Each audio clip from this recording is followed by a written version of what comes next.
Hi Glam Babes, welcome back to my channel. In today's video, I'm going to be bringing you more of a social work profession video and kind to talk a little bit about some of the things that if you're planning to do in MSW program, which is a Master's of Social Work program, if you're looking to go down a trajectory of getting your LCSW or getting you out your LMSW, some questions that you may want to ask before enrolling into a graduate program. This is for individuals who have already completed their undergrad and is debating whether they want to continue just gaining experience or do they want to take the next step within their education. So if you're looking for, some tips to just help you through this thinking process and some of the things that I had thought through before enrolling in my MSW program, please stay tuned for the rest of this video.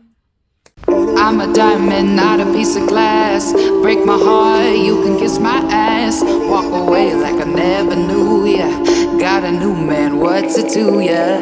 I'm a diamond, I'm a diamond, I'm a diamond, not a piece of glass. Walk away like I never knew ya. Alright guys, so I wrote all my points down and kind of how I would like this video to flow. I wrote them all down in my Samsung notes, so I'm going to be using that as a reference just to ensure that my thoughts are clear and that I'm hitting all the points. I did think about this really ahead of time and kind of already had this video pre-planned out of what I wanted to do, especially because me being enrolled in a graduate program, I still have individuals who ask me all the time, even though they may not even been doing the MSW program, some things or some questions to ask their what do you call the person? Their admissions counselor when they're looking at enrolling in a program, some things that they may need to think about. And so I kind of just wanted to create a quick guide video so that this could be referenced time and time again. All right, so yeah. So the first thing that I really would like you guys that I feel like you need to think about and kind of hone in, be able to put it into words and verbalize is your purpose. What is your purpose for wanting to advance your education? What do you plan on doing with this degree? Does the job that you want, do prior research to find out if the job that you even want or career choice, that path that you choose to go down, does it even require your master's degree? And this is really important, number one, because the job that your dream job might not require a master's degree, and that's one, debt that you have to avoid, money that you have to avoid putting, into. And I look at schooling and furthering your education as not like a bill or debt per se. I mean, it's going to eventually be a bill if you're taking out student loans, but I look at it as a personal investment within yourself. Like, you're investing in your education, you're investing in your professional development, and I feel like there's nothing wrong with that. If you're not willing to invest in yourself, time, the money, the energy, the sacrifice, why will others, So that's how I kind of look at it. But first, honing in on your purpose. And for a lot of social workers, especially coming in from undergrad, you may ask a social worker, oh, why do you do what you do? Because I love helping people. Dive deeper into that. Yes, we all, and especially in the human services and social work field, mental health services, we all love helping people. Nursing, we all love helping people. But what is it about you that drives you? What is it that keeps your flame lit? And that's really important, especially once getting into a master's degree program. You're going to, especially if you're planning on doing your master's online or doing hybrid classes as well as working full time, it's going to be challenging, and you're going to need to be able to rely on knowing your purpose to keep you motivated and excelling in the program. And this is something that also will come that you can hone in on and fall back on when you are working in the profession and you may have challenging times in direct practice with clients or with your coworkers. This is something, really knowing your purpose is something that you can always rely back on to keep you motivated and kind of remind yourself, this is why I'm doing it. This is the purpose. This is the position I want to fill. This is the impact that I want to make. This is what I want to do. This is why I'm passionate about doing that. So learning, number one, your purpose and why. And another thing that I would like you to, secondly, under that, is understanding time. Where are you right now? If you was to, and this is something that we learn in social work, mindfulness. Do you have the time? Do you have the time to make the commitment to be able to do an online program? Do you need to, do you have the time to do it on, a hybrid program or going on campus in person? Do you have the time? Because it's a huge time commitment, especially when you're going to get your graduate, because a lot of the focus once you get to that point, especially if you're doing an accelerated program or if you're doing just a standard, I guess you can consider it standard program, you're going to have to do an internship, generalist, and a specialization practicum. That takes time. For your generalist practicum, you'll need to achieve 450 credit hours. For your specialization practicum, you have to accumulate 600 hours over the course period of, I think it's like 2 semesters, but that's like 20 to 15 hours a week. And the majority of the time it's unpaid. As interns, we put in all this time and it's unpaid. So do you have the time commitment to make, in order to give your all and give 100% of yourself and dedicate it to your MSW? And then from that, learning, okay, I have the time. I'm flexible. I'll be able to dedicate. If you like, okay, I want to dedicate these days, and you're planning out how you plan on working through attending your assignments, how you plan to attend your specialization, your generalist practicum, learning what may be best for you. Is it an online program, hybrid program, or are you able to go in person? For most working individuals, especially if you're working full time, it's just most convenient to have an online program because it's more flexible when able to work the curriculum into your schedule. The only time it will become challenging, and I feel like it's been conflicting for me personally as I'm doing my MSW online, is when it comes to when you have to your practicum hours, getting your field practicum hours. Just because on top of you working 40 hours a week for your full-time job, you also have to work an additional 15 to 20 hours a week just for your specialization or generalist practicum, whether or it'll fluctuate to 15 to 20 depending on which one you're in. So understanding the time, is it the right time? Maybe do you want to wait a semester? Do you need to slow things down a semester when it comes to the class and the curriculum? So understanding the time and planning, and I can and I think this is most important. As you hear my dog, I'm so sorry, but anyway, back to what I'm saying. Understanding time and place, understanding the time commitment that you have, because ultimately if you're investing this type of money, if you're going to take out student loans, if you're going to pay for the class out of pocket, making sure that you're planning ahead of time, that planning ahead of time to dedicate time aside to be able to fully immerse yourself within the field and be able to complete the requirements for the master's degree program, whichever campus that you decide to go with or university that you decide to go with, making sure that you have time to actually excel in that. And I don't want you to be, and I'm stressing this because you don't want to set yourself up to fail, especially if you knew from the beginning you really didn't have the time to do it, that you had to, if you didn't have the time to make the sacrifice in order to do it. You don't want to set yourself up. So just be sure to plan ahead of time when it comes to time. Also looking at costs. Now this gets into financial aid, how you're going to pay for the program, how if you already had taken out student loans for your undergraduate program, understanding the cost. Not only just monetary and the value of debt, especially because I already spoke that I look at school and hiring your education as a investment of yourself, but is it worth it? Once I get my MSW, will I actually be in a position where I'm in a higher pay bracket? A lot of times in social work, we don't like to talk about pay, and we do most groundwork. Even in most organizations, we're not even considered essential workers. We don't get benefits like teachers and first responders when it comes to bills, you go to, and stuff like that, and special accommodations, but we do a lot of the work, okay? And it's a hard job as a social worker, especially with working with a lot of disadvantaged and challenging populations that society really wants to push to the side.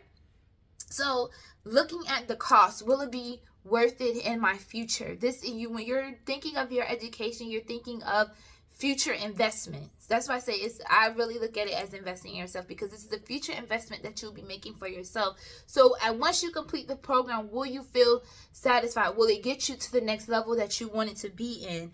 For me to get into debt for this degree, thinking about your return, like once I obtain my degree, ensuring that you're gonna find a job. Now, ensuring that you find the job of your dreams is another thing. And that's why I say do prior research beforehand to ensure that if the job that you want to do even require you to have an MSW, it actually might just require you to obtain a certification such as a QMHP, which is a qualified mental health professional, and you can get it with children, adults, or both across the line. Looking and see if the job that you want just requires a certification. That's also important because time, money, that kind of is all bundled into that. And then secondly, when you are looking and researching different schools, their program, what their program offers, looking into especially if you have already gotten your BSW, looking to see if they have an accelerated program where you can kind of skip the generalist practicum, like that like program class requirements, because a lot of that information is the same thing you didn't already learn in undergrad. To be honest, it's literally just a refresher and repeat, and it's more so beneficial for individuals who has not or who did not graduate with a BSW. But if you got your BSW, that is literally, see if they have an accelerated program, so that way you can just be focused on earning your credit hours and can jump right into that, and you can skip all the repeat course material. And then ensuring that the program, when you're looking at these universities, you really want, and I want to stress this so importantly, when you're speaking with the advisors from the admissions office, when you're doing research on their website for their MSW program, ensure that they are an accredited program. That is so important, because you do not want to go to a program that's not accredited and then your degree is not being recognized. Who wants to put in hard work for nothing? You done dedicated time, you done thought about your purpose, you done dedicated money.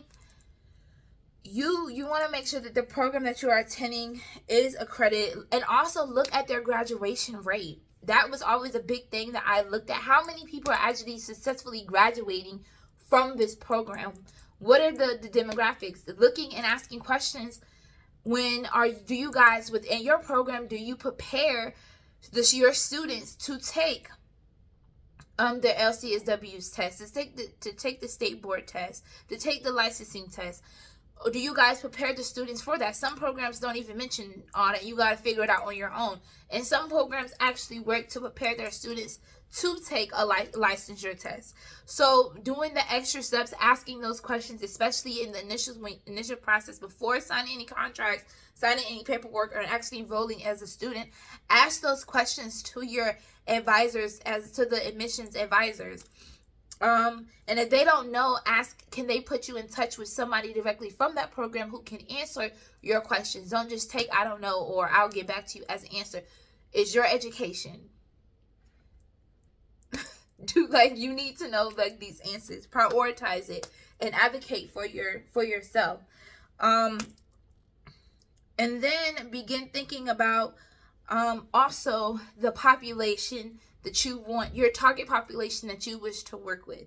For me, I have experience working with children with disabilities, adults in substance abuse. So I really had a wide range and variety of individuals just with me gaining my experience in between my BSW and my MSW of target populations that I wanted to work with. This is really important to know in the beginning, because certain programs have a different, especially once you get to your specialization year, they have a different curriculum or track for individuals who want to work with youth, children, and family, and they have a different course curriculum for individuals who want to work with adults and aging community. So it's very important to kind of start brainstorming this, maybe doing volunteer hours, kind of seeing who you're naturally who you naturally gravitate towards, who you're naturally better with, making connections with, especially if you're planning on going into direct practice, understanding what area or subject matter. Do you want to work in substance abuse? Do you want to work with domestic violence victims? Are you curious about working on the macro level? Do you want to stay in micro?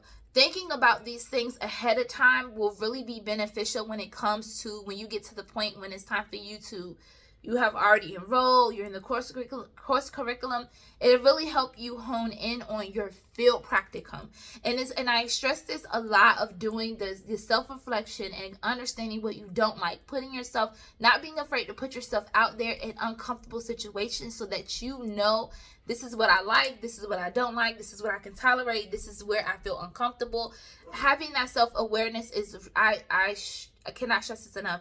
It's seriously important, because you don't want to waste your specialization field practicum or your generalist field practicum still trying to navigate that. Especially your generalist, you can play around with a little bit, but especially when you come to your specialization, you really want your internship to be possibly something that you can potentially maybe get a job in. Like, you intern somewhere where you doing the work already, you already know the staff, you already are in there, they don't have to train you on their policies, you already doing the work.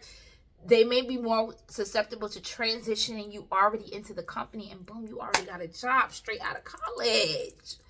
We love it. Okay, so understanding and having that self-awareness, like I said. And lastly, the only thing I would like to note is, and I kind of had touched on this when I came to a program accreditation. Last thing is to ask about acceleration opportunities as well as scholarships.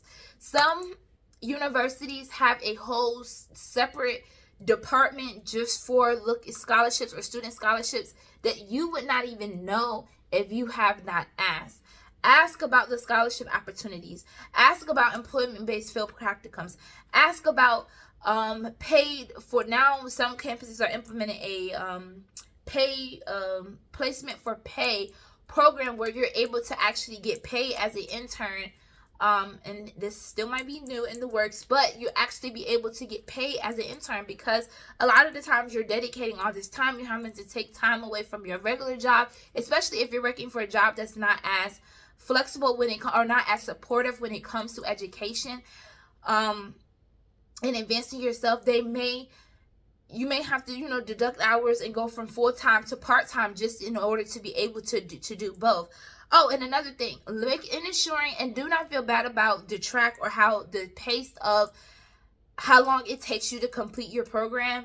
It may take some may be able to finish their program and the course curriculum longer than others. You may be able to go full-time and be able to put all your time into it. You may not have other obligations, such as a family, such as other job obligations. You might be in a better situation where you can just hone it and put all your time into getting your degree. And that might not be everyone's situation. And for those who don't have, that situation, have to make a little bit more sacrifice, and it may take them a little bit more longer to get their degree. Do not feel bad. Everybody gets there. As long as you obtain your degree at the end of the day, it doesn't even matter.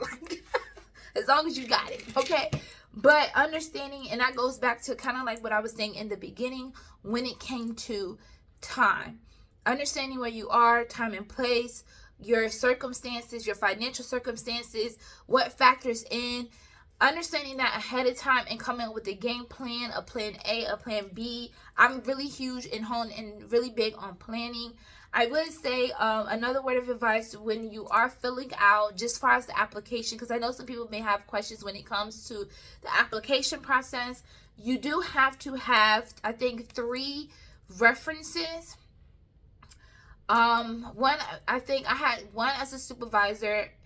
One was my actual advisor for my undergrad, and another one was a supervisor as well that I was able to use. And you also have to write an essay. I believe my essay was only 3 pages, which is really, that's double space, which is really like 1.5, 2 single space. My essay was really about my plans, my dreams, what I wanted to do with my MSW. And see, if you already start thinking about that, it's just going to free flow when it comes to writing an essay. So the application process especially for my university, and I am currently in attending George Mason University and doing their MSW program. The advisors and how they had everything set up was really easy.